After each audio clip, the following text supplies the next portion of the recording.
cái là miếng món này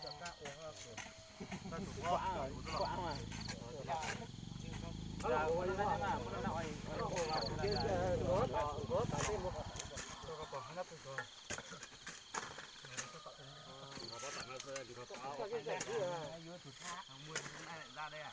Ôi, đến lắm rồi.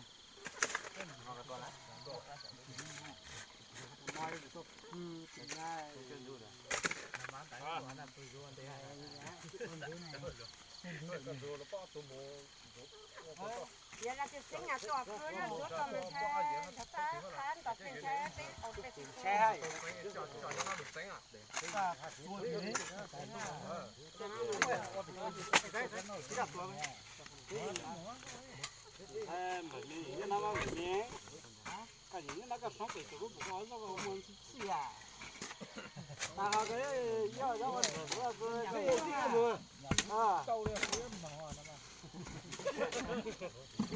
Cái mà tên rồi chuyện rồi đá từ đây là cái nó phải phật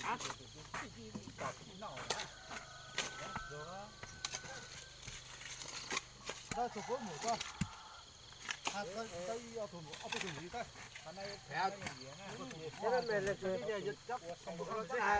chưa xa chưa xa cái tên thế thôn thế là chưa xa à Cái này sắc á. đã vừa nó quá rồi Một gì vậy? Một tuổi.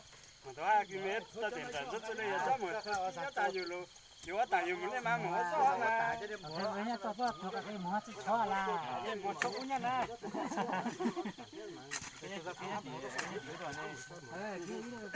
giờ đi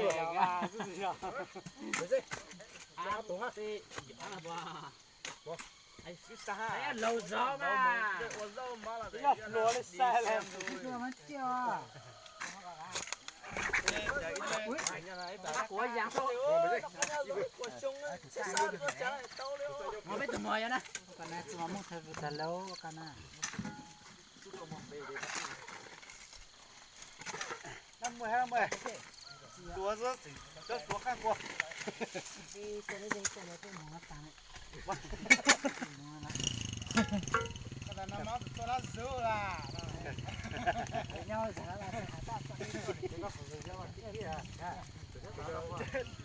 tôi chỉ đi của là chỉ dáng cái ta lụt đi là để muốn chỉ học cái quả đó thì ra cái